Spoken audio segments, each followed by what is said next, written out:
Ed Sullivan was seconds from going live when the phone no one ever expected to ring began to ring. It was the direct line from the White House, a call meant only for moments of national crisis. The orchestra was already in place. The cameras were warming up. Millions of families were settling in for another calm Sunday evening. Then a voice came through the receiver. The President of the United States. And in less than half a minute, he told Ed Sullivan something so heavy, so personal, that it shattered the careful control Ed had held for more than 2 decades on television. People thought they knew him, the steady host who never showed fear, never showed tears, never let emotion break through. But on this night, live on national TV, that changed, because what Ed Sullivan heard before stepping into the spotlight left a mark on him he carried for the rest of his life. For more than 2 decades, Sunday evenings in America had a familiar rhythm.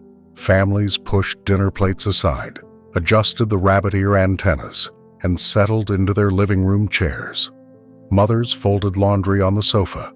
Fathers tapped ash from their cigarettes. Children lay on the rug, chins propped on their hands. And right on time, from a stage on Broadway that felt almost as familiar as their own homes, Ed Sullivan appeared.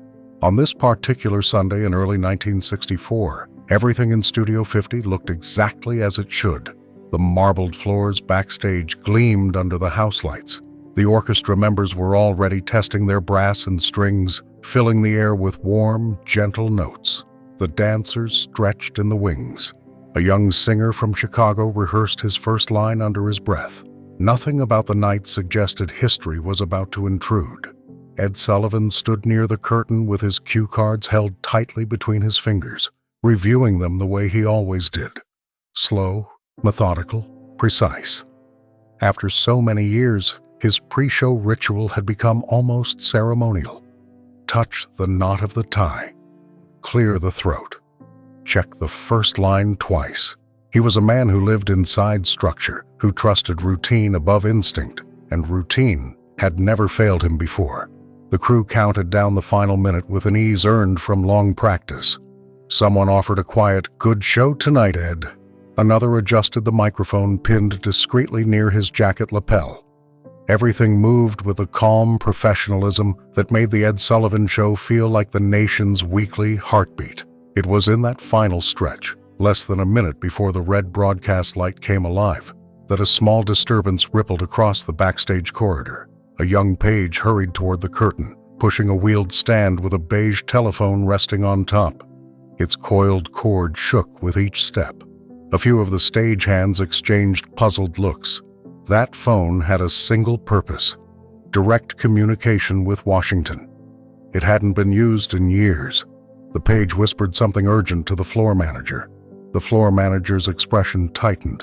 He stepped toward Sullivan and said softly, "Ed, you need to take this. It's the White House." In that instant, Ed Sullivan felt the rhythm of the evening shift. Not dramatically, not loudly, but unmistakably. Something had entered the calm order of Sunday night television, and it carried the unmistakable weight of national importance. The orchestra lifted their instruments. The cameras aligned. The countdown dropped to seconds, and Ed Sullivan reached for a phone he was never meant to answer. Ed Sullivan was not a man easily rattled, but the sound of the White House operator on the other end of the line sent a cold, quiet shock through him. The backstage corridor seemed to narrow. The orchestra, only a few feet away, felt suddenly distant. For a moment he wondered if this was some kind of mistake. A crossed wire, a wrong number, a message intended for someone with a far heavier burden than a television host. But the voice returned with a steady urgency. "Mr. Sullivan, please hold for the President." There was no misunderstanding after that. Ed pressed the receiver to his ear, swallowing hard. On the stage, just beyond the curtain, the audience buzzed with the soft expectancy of a Sunday night. They had no idea that something was unfolding only inches away that would shape the next few minutes and the next several years of Ed Sullivan's life. The line clicked, and then the unmistakable voice of Lyndon B. Johnson filled the receiver. Measured, low, almost tired. Johnson was a man who dealt daily with national crises, but tonight his tone carried something different. not political gravity, but human weight. "Ed," he said quietly, skipping every formality, "I'm sorry to reach you like this." Sullivan's grip tightened around the phone. He nodded instinctively, even though the president couldn't see him. Backstage crew watched from a respectful distance, sensing something unusual, something heavy. Johnson continued, each word landing with deliberate care. Earlier that day, a young American soldier, a corporal from a small town in Indiana, had been gravely wounded in Vietnam. His condition had worsened in the last hours.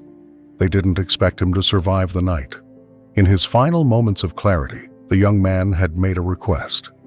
Not for comfort, not for a message of hope, but for Ed Sullivan. He had told the hospital chaplain that watching the Sunday night show with his mother had been the happiest part of his childhood.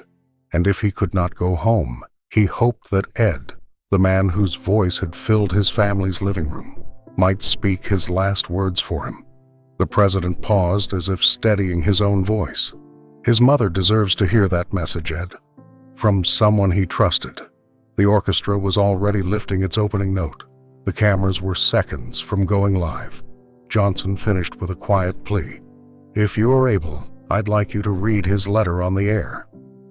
In that moment, with the stage vibrating from the rising music, with millions waiting for his familiar composure, Ed Sullivan faced a choice no performer ever prepares for.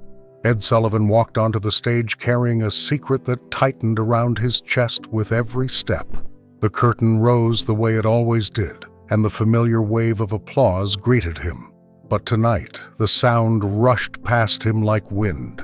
His mind was still with the young corporal in Vietnam, and with the mother who would soon receive the last words of her son. He forced himself through the opening lines, each word feeling heavier than the one before.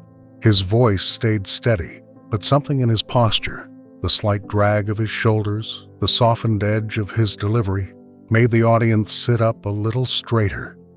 Even viewers at home sensed a change, an energy they could not name. Backstage, a White House aide had rushed into the building moments after the call, carrying a sealed envelope marked with the corporal's name. During the show's first act, a stagehand quietly slipped it into Ed's dressing room. One sheet of pencil-written paper lay inside, creased from the soldier's hands, smudged faintly with dirt from the field. When Ed retreated behind the curtain between segments, he opened the envelope with a care usually reserved for sacred objects. The handwriting was uneven, shaped by pain and urgency. He read it once, then again, feeling the weight of each sentence.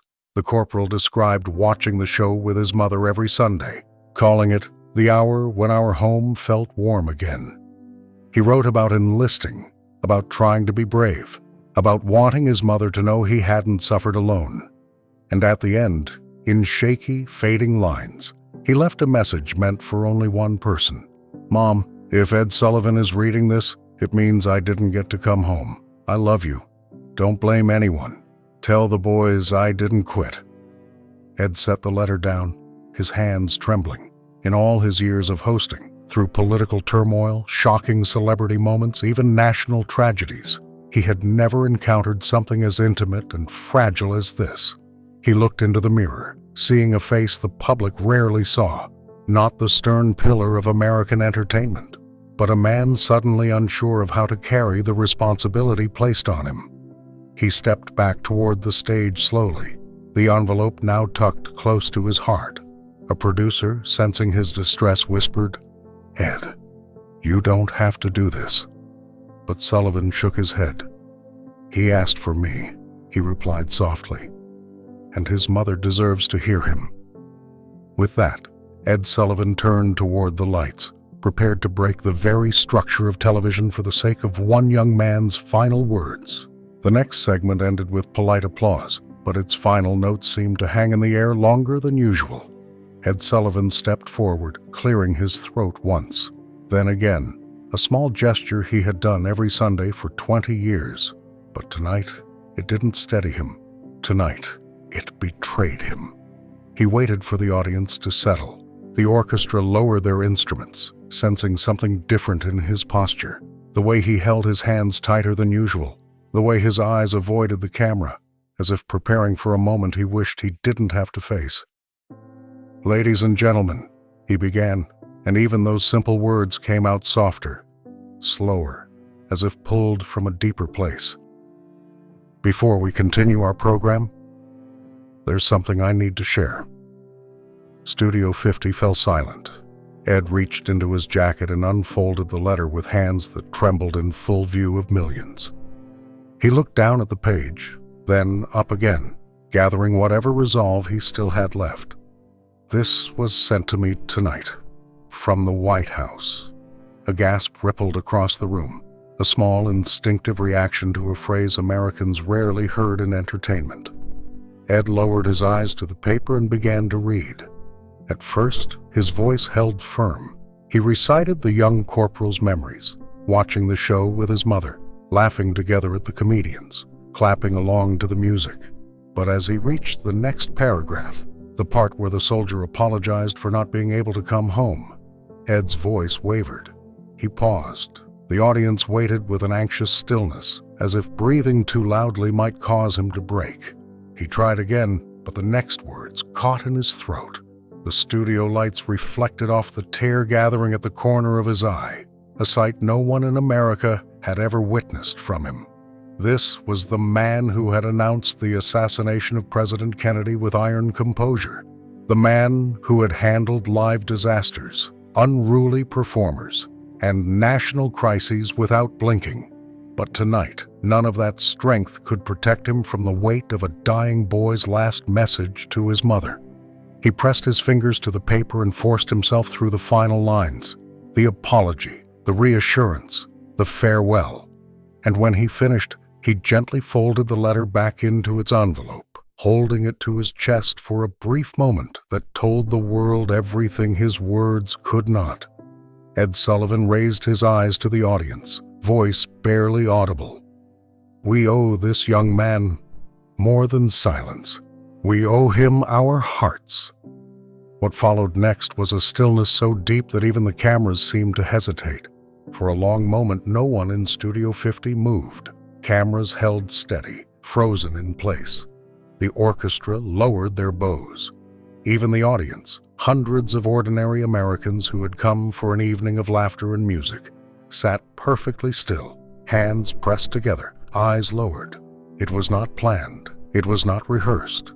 It was a silence born from pure collective grief. Ed Sullivan stepped back from the microphone, shoulders rising and falling in a slow, uneven rhythm. A stagehand later said he had never seen Ed look so small, so nakedly human. The man who had held the country together during national tragedies now seemed to need the country to hold him. When the show resumed, nothing felt the same. The performers sensed the shift immediately. A Broadway troupe softened their bright choreography. A comedian trimmed the harder edges from his routine. A young singer delivered his ballad with a trembling sincerity he had never shown in rehearsal. It was as if the entire cast understood that entertainment could not compete with the truth they had just heard. So they chose gentleness instead. Backstage, the phone lines lit up faster than operators could answer them. Calls poured in from every corner of the country. Some viewers shared their prayers for the corporal's mother. Others wrote about their own sons overseas. Veterans called simply to say thank you, and many admitted they had cried, a confession people rarely made openly in the early 1960s. By morning, the CBS mailroom was overflowing. One secretary described it as a river of envelopes, all addressed to Ed Sullivan. More than 30,000 letters arrived within days. Not one criticized him for breaking the show's format. Not one complained about the interruption. America understood instinctively that something sacred had happened. Among the letters was one from Indiana, written by the corporal's mother. In careful handwriting, she thanked Ed for giving her son a moment of dignity I never thought the world would hear. Ed read her letter alone in his office, quietly closing the door so no one would see the tears returning. In the weeks that followed, something changed in him. He lingered longer after tapings, speaking softly with stagehands. He insisted on reading every letter from military families personally. He gave more airtime to charities and community groups. Behind his stiff posture and clipped delivery, A new tenderness had grown, subtle but unmistakable to those who knew him. Years later, near the end of his career, Ed Sullivan reflected on that night. To a biographer, he said, "All my life, I kept emotion off the stage, but that night, emotion was all that mattered." For once, the man who stood like a pillar before millions revealed his heart, and in doing so, reminded a nation that the most unforgettable moments in television history were never scripted. They were moments when humanity refused to stay backstage,